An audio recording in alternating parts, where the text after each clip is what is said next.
Aqui está o teu servo, Senhor, que nesse momento fará uso da tua palavra. Senhor, toma a vida dele nas tuas mãos. Faz dele instrumento para a nossa vida nessa noite. A igreja sedenta está por esse momento, por ouvir a tua palavra. E ele será o portador dela. Então, Senhor, em nome de Jesus, faz dele, ó Deus, aleluia, um instrumento seu nessa hora. Usa pela unção do teu Espírito Santo. Que ele diminua e o Senhor cresça. E a tua presença se manifesta nessa noite, nesse lugar. É o nome de Jesus. Amém. Glórias a Deus. Saúdo a amada igreja com a santa e gloriosa paz do Senhor Jesus. Amém? Amém. Glórias a Deus. Quem está alegre, dê um glória a Deus. Glória a Deus. Temos 1000 motivos para agradecer ao Senhor. Rodrigo, eu não sei se eu tenho motivos. Claro que você tem, você está respirando. Você tem a esperança de um dia melhor, a esperança que as coisas melhorem. Então, só por isso, pelo dom da vida, nós devemos glorificar o Eterno. Irmãos, assim como o pastor fez um pedido para mim, e eu acredito que o Espírito de Deus, ele nos interliga, mesmo sem a gente conversar, porque ele domina e controla tudo, tá? A mensagem está de acordo com o que o pastor falou comigo. Deus falou comigo essa manhã, então é muito Deus, né, no que foi pedido e no que vai ser falado. Porque não há nada do Rodrigo de importante para poder passar, mas de Deus, da sua santa palavra, nisso há muito. Irmãos, livro de João, capítulo 1, Evangelho de João, capítulo 1, versículo 43. Vamos aproveitar o tempo para poder falar cada vez mais da palavra que salva, cura, liberta e nos leva para o céu. A palavra do Santo do Eterno. João, capítulo 1, versículo 43. Os irmãos encontraram? Amém. Glórias a Deus. Tem um subtítulo na minha Bíblia, acredito que na sua também tenha. Diz o seguinte: Filipe e Natanael. No dia imediato, resolveu Jesus partir para a Galileia e encontrou a Filipe, a quem disse: segue-me. Ora, Filipe era de Betsaida, cidade de André e de Pedro. Filipe encontrou a Natanael e disse-lhe: achamos aquele a quem Moisés escreveu na lei, a quem se referiu os profetas, Jesus Nazareno, filho de José. Perguntou Natanael: de Nazaré pode sair alguma coisa boa? Respondeu Filipe: vem e vê. No 47, Jesus viu Natanael aproximando-se e disse ao seu respeito: eis um verdadeiro israelita em quem não há dolo. Perguntou-lhe Natanael: donde me conheces? Podem sentar, dando glórias a Deus. A mensagem de hoje é o seguinte: o subtítulo que o Senhor tocou no meu coração hoje pela manhã é: quando nos encontramos com Jesus. Quando nos encontramos com Jesus, o que acontece? Eu pergunto a cada um de vocês aqui, e cada um teria uma história maravilhosa para nos contar, testemunhos maravilhosos para nos dizer, porque o encontro com Jesus não é um encontro comum, é algo que transforma a nossa vida. E agora eu quero falar humildemente sobre 2 encontros que Jesus teve com 2 pessoas comuns, 2 pessoas como nós, que também temos fome, sede, anseios, ficamos com medo, ficamos preocupados e que precisamos desse encontro. Muitas pessoas acabam negligenciando e achando o seguinte: eu tive um encontro com Jesus e não mudou. Mudou sim, você está aqui, você acredita, mesmo quando a situação, a tua vista não mostra que a situação mudou. Então, você tem pelo menos uma pequena fé, como um grãozinho de mostarda, está aí. Mas vamos lá, vamos regar essa fé, para que possa crescer e tornar uma árvore grande, que a sua fé possa ser vista por outras pessoas. E a história desse homem, Natanael, tem algumas versões, mas eu vou trazer uma versão que tocou no meu coração, e eu acredito que vai tocar no coração de cada um de vocês, porque a palavra do Eterno, ela não é uma palavra vazia. Eu não estou falando aqui de literatura, eu não estou falando de contos, eu não estou falando de Shakespeare, não. Eu estou falando da palavra do Santo, do Poderoso, aquele que criou os céus e a terra. E há quem diga o seguinte: Natanael, ele tinha algo com Deus, um particular. Por quê? A história diz, um conto diz, e eu acho muito importante, que quando Natanael, ele era um bebê, uma criança, ele passou por uma situação muito complicada, porque ele era contemporâneo de Jesus, e sendo contemporâneo de Jesus, ele passou por uma situação, porque quando o rei Herodes soube que vinham reis para reverenciar o possível Messias que tinha nascido, ele loucamente fez o seguinte: ele criou um edito, uma lei, para matar todos os homens até 2 anos, ou seja, todos os bebezinhos, meninos, até 2 anos de idade, seriam mortos. E realmente isso aconteceu. Jesus, ele vai para o Egito e consegue escapar. Pela visão que o pai dele teve, José, ele escapa para o Egito. João Batista também teve o seu escapa, porque ele é da mesma idade, mais ou menos, que o Senhor Jesus.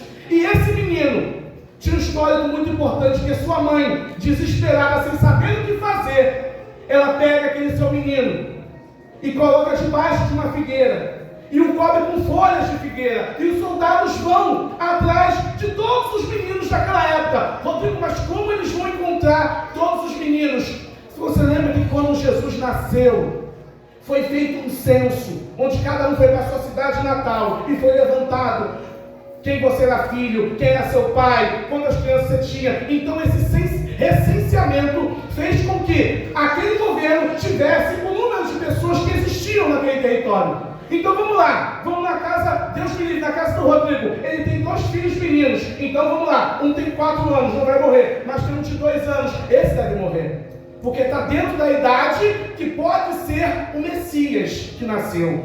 E o rei Herodes, como era um homem louco, ele falou o seguinte: só pode ter um rei em Israel, e sou eu, esse Messias vai morrer. Se nasceu com matar, ele achava, pela sua loucura, porque ele tinha um poder na terra, que ele poderia continuar o poder no céu. E quantas pessoas a gente vê hoje em dia assim, que acham, porque tem um poder aqui na terra, eu sou chefe, eu sou líder, eu sou dono, eu sou isso, eu mando e aconteço, acho que pode mandar em tudo. Não, você tem até um certo poder, mas a gente está falando aqui de um Deus que tem todo o poder. E nessa situação, nessa circunstância, a mãe dele desesperada, diz a história, coloca ele debaixo de folhas de figueira. E quando aqueles soldados procuram e vão matando as crianças e vão pegando, e o menino está ali, daqui a pouco, ao toque, eles vão se recolher voltando. Concluímos o serviço, não encontramos mais. Ela tira o menino debaixo das folhas. E aquela história, ela foge. E aquela história é contada para ele depois, quando ele tem lá para a sua adolescência. E aquela história está no seu coração. Ele tem um milagre, ele tem um histórico com Deus, que só ele, a mãe dele e Deus sabem. E aí, no inteirinho você pode ver o seguinte, que é conversado com ele, encontramos o Messias, ou seja, ele era um estudioso, era um cara que buscava. Ele cria na promessa que o Messias viria, o Salvador de todo Israel. E aí quando fala, vem cá, mas de onde ele é? Ah, é de Nazaré. Natanael, como homem sábio, ele sabe que as Escrituras dizem que o Messias não viria de Nazaré. O Messias viria de Belém, da mesma cidade do rei Davi. Mas Jesus nasce em Belém, sim, mas depois ele vai morar em Nazaré. Mas não é contada toda a história. Ele veio de Belém. Ele, homem adulto, começou a trabalhar, a fazer o seu ministério por lá por cima, quer dizer, lá por Nazaré, lá pela Galileia dos gentios. E quando ele se encontra com Jesus, Jesus olha para ele, e Jesus o reconhece, que Jesus sabe quem nós somos, tá? Jesus sabe, não adianta a gente se esconder atrás de religião, atrás de roupa bonita, atrás de muitas coisas de família, de pai, de mãe, de esposo, de esposa. Sabe por quê? Deus, Ele nos olha, Ele nos conhece por dentro e por fora. A palavra do Senhor diz que todas as coisas estão nuas e patentes diante do Senhor. Então, quando Deus te olha, Ele olha além de tudo o que é material, Ele olha dentro de você, dentro do teu coração. E aí eu pergunto para você, e você pergunte para você mesmo, se o Senhor olhar para você hoje, para dentro do seu coração, verás um servo de Deus, verá alguém com fé, ou verá só alguém que por fora parece, mas por dentro não é. Não queira ser isso, não queira. queira ser por dentro e por fora. Porque, na verdade, a mudança, ela não acontece por fora. A verdadeira mudança é de dentro para fora. Porque ele fala que de ti fluirão rios. Ou seja, os rios fluem de dentro para fora. Então, não é o que vem de fora que vai sujar o homem, mas é o que sai de dentro dele, porque vem do coração. Por isso que o rei Davi, para mim é um exemplo maravilhoso. Não vou falar muito do rei Davi, porque não cabe aqui, mas ele tinha o coração aberto para Deus. Deus, eu sou isso. Me ajuda. Eu errei, mas me ajuda. Ele não queria saber de se mostrar, não. Ele queria para Deus. O povo vai me crucificar, vai fazer, vai falar, tudo bem. Mas o Senhor fala o que de mim? O que eu preciso fazer para poder me consertar contigo? E às vezes está voltando isso para a nossa vida. Parar de falar o seguinte: não, o que os outros vão achar de mim? Não. O que Deus vai achar? O Eterno, porque é Ele que vai te julgar. Não sou eu não julgo ninguém, vou passar. Eu estou de baixo, todos nós estamos de baixo. Quem julga é Ele. E o que Ele vai achar de mim, de você hoje? E quando Jesus fala, esse é o verdadeiro israelita em quem não há dolo, Natanael fala assim, mas esse cara, eu nunca vi esse cara na minha vida. Aí Jesus faz o que ele fala com a gente, quando a gente tem um encontro com ele. Porque a gente às vezes fica na dúvida. Ele falou que esse cara é o Messias de Nazaré, já é de Nazaré, já não acredito nesse cara. Aí vem me paparicando. Jesus não paparica ninguém. Jesus falou porque era verdade. Porque Jesus pode falar a palavra firme, dura, ele fala na cara também. Ele falou, eu te conhecia antes de Filipe, eu te vi quando você estava debaixo da figueira. Eu te vi lá, quando não tinha ninguém por você, e eu não deixei ninguém te encostar. Esse é o Deus que eu conheço, que você conhece. É aquele Deus que, no particular, fez milagres e maravilhas. E você sabe, e é por isso que você está aqui, mesmo depois de tudo que você passou. Você fala assim, não, existe uma gratidão para com esse Deus. Eu não posso virar as costas para esse Deus, porque Ele me viu quando eu estava debaixo da figueira. E qual foi a tua figueira? Foi aquele dia que não tinha nada para você, e do nada apareceu. Foi aquele dia que a porta estava fechada, mas só que do nada a porta se abriu, e você falou assim, meu Deus, mas que maravilha é essa? Foi aquele dia que você pegou um carro e falou assim, ó, eu vou me jogar na frente do primeiro que vier, e você se jogou, e quando você abriu o olho, o carro passou, e nada aconteceu, porque é milagre de Deus. Deus, o nosso Deus é um Deus tão poderoso, que se você está na palma da mão dele, ninguém te encosta. Então é essa a gratidão. E quando Natanael ouve isso, ele não precisa ouvir mais nada. Não precisa ouvir mais nada. Esse é o Messias. Porque ele sabe coisas do meu particular. Então volto a dizer, irmãos, servos de Deus de verdade, nós temos que ter um particular com Deus, saber que Deus nos conhece e que eu tenho que me conhecer também. Eu tenho que me conhecer para saber os meus defeitos e tentar melhorar cada dia. E é isso que nós precisamos. E ele começa a trabalhar com o Senhor, com o Mestre. Porque quando a gente se encontra com o Senhor Jesus, numa conversa franca, aberta à transformação. E muitas vezes a gente já está numa caminhada, onde a gente está fazendo a obra de Deus, mas meio que no automático, meio que no botão apertou, fui para a igreja, voltei. Nossa, já voltei, não sei nem o que aconteceu, não senti muito bem o culto. Eu estava meio desligado com meus problemas da vida, mas tá bom. E você vai acostumando a viver a vida desse jeito. Porque muitas vezes acontece isso com a vida do crente. E aí, se tem alguém aqui, não se culpe. Faça o que a gente ouviu. Voltar ao primeiro amor. Quinta-feira foi louvado. E foi louvado maravilhosamente aqui na igreja.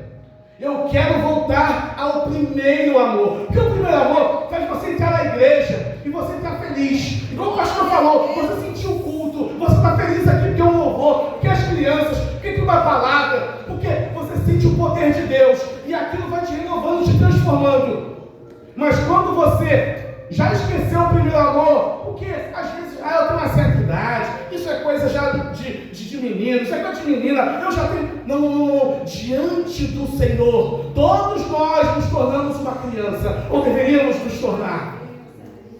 Não foi assim? Vinde as minhas crianças, porque deles é o reino dos céus. Ou seja, nós devemos isso, debruçar a nossa cabeça no ombro do nosso Deus, e falar com Ele, com respeito.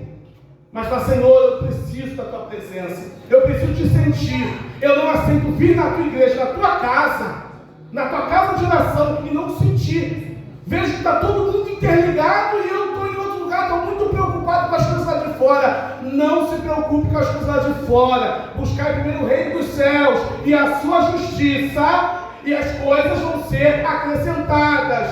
Deus está falando com a sua igreja. Estamos muito preocupados com as coisas materiais.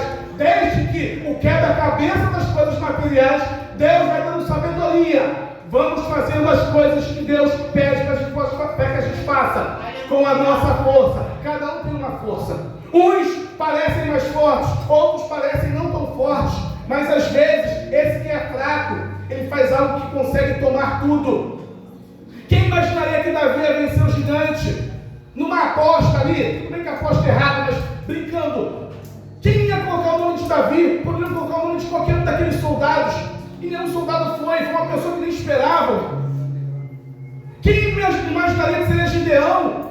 Quem imaginaria? Deus usa seus improváveis para fazer a sua obra. Sabe por quê? Para que a gente não se glorie. Eu sou muito bom. Porque eu faço isso, eu faço... Não, não faço nada. Sem Deus eu não consigo levantar da cama. Sem Deus eu não consigo tomar um copo d'água. A Bíblia fala que Ele virou o rosto da gente, a gente fica perturbado. Tirou o nosso fôlego, a gente foi embora. Então que coisa boa é esse? Que bambambam que eu sou esse? Que é só Deus virar o rosto que eu fico perturbado. Porque sem a presença de Deus, a gente fica sem sabedoria para fazer as coisas. Mas com Deus, Ele nos dá sabedoria. Com Deus eu salto muralhas, eu desbarato exércitos. Com Deus. E eu quero falar de um outro encontro para poder fechar, para poder concluir a minha mensagem. Existia um homem, um fariseu. Se a gente for falar de fariseu, um homem que conhecia a Torá, conhecia a Bíblia, o Antigo Testamento todo. Ele convida Jesus para sua casa, porque ele quer saber quem é esse novo rabi, esse novo mestre que está falando aí, pregando a palavra para lá e para cá. Jesus senta e Jesus começa a falar. E está rolando ali uma reunião entre alguns fariseus, entre os discípulos de Jesus, entre as pessoas que trabalhavam naquela casa, porque esse fariseu tinha uma certa condição, tinham criados, mas estava uma reunião café com leite, estava aquele culto morto, parado. Vamos botar que seria um culto parado, morto. Por quê? Não existia adoração. Para ter culto nós temos que adorar. Mas não, eles estavam ali para... Quem é esse cara? Quem é esse Jesus?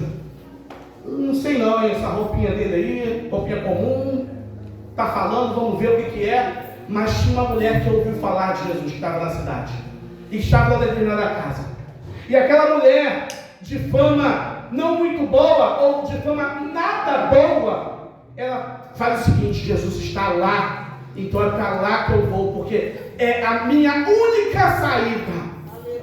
Porque uma pessoa que não tem uma vida correta, que sabe disso, ou seja, tem um autoconhecimento, porque isso é muito importante, você saber quem você é. Um autoconhecimento, eu tenho uma vida torta, uma vida errada, mas eu sei de um que me falaram que pode me corrigir, que pode me ajudar. Tem um, e onde ele está? Ele está lá, então eu vou lá.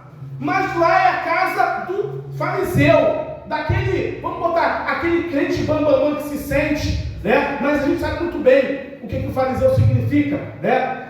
Um homem que tem muito conhecimento, mas Jesus falou o seguinte: vocês são hipócritas. Então quando ela entra na porta da casa, ela bate, abre, ela olha. Imagina eu e você, vamos lá, vamos para a porta dessa casa. Eu entro e eu olho. Aí quando eu olho, eu vejo o criado que abriu a porta, está ali para trabalhar. Ele tem que estar ali, está sendo pago. Eu olho mais à frente, eu vejo os discípulos, os 12. Nossa, Jesus escolheu a dedo. São homens selecionados pelo mestre. Aí tu começa a se sentir já. E depois tem os fariseus que estão ali. Ou seja, homens que têm um conhecimento muito maior. Então, imagina como é que essa mulher se sentiu. Eu acho que eu não vou nem entrar nesse culto.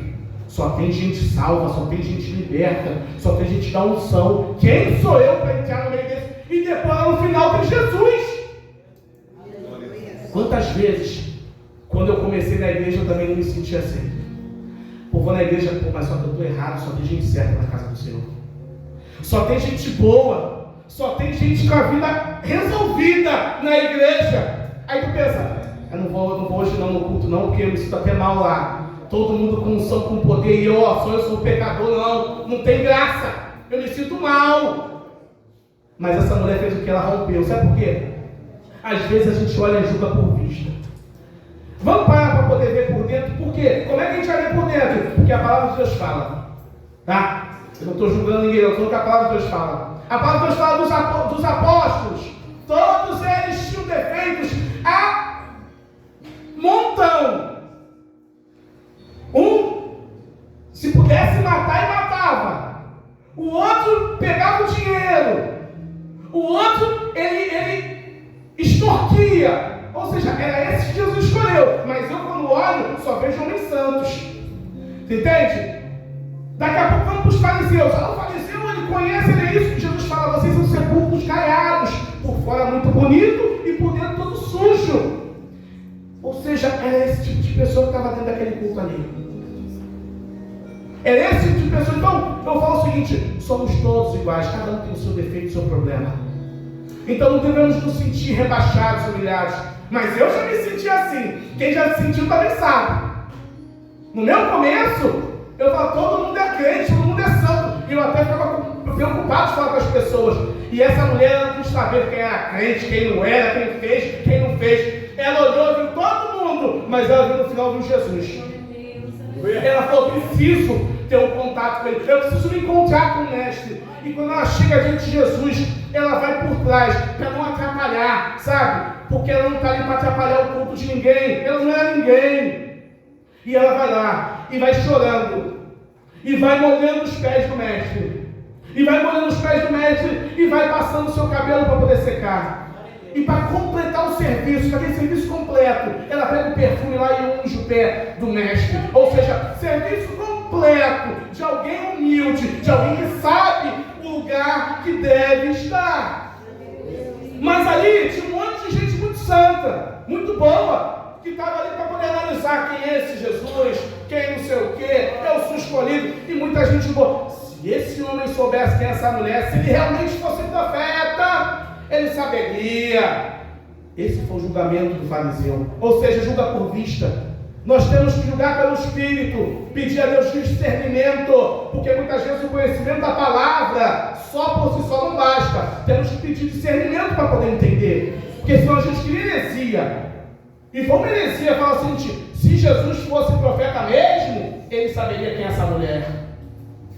Ou seja, botou Jesus em xeque. E Jesus levantou e falou assim: olha, Simão, eu entrei nessa casa, você não me recebeu, você não trouxe água para lavar meus pés, porque o pessoal andava muito, o pé ficava cheio de poeira, cheio de pedrinha. Então você vai entrar dentro de uma casa com o pé limpo, bonito, sentir à vontade. Ele não o beijou, porque saudando você mostra que você reverencia, você reconhece aquela pessoa. Você não ungiu com óleo, ou seja, você não fez o trivial para alguém que realmente você falou que eu era.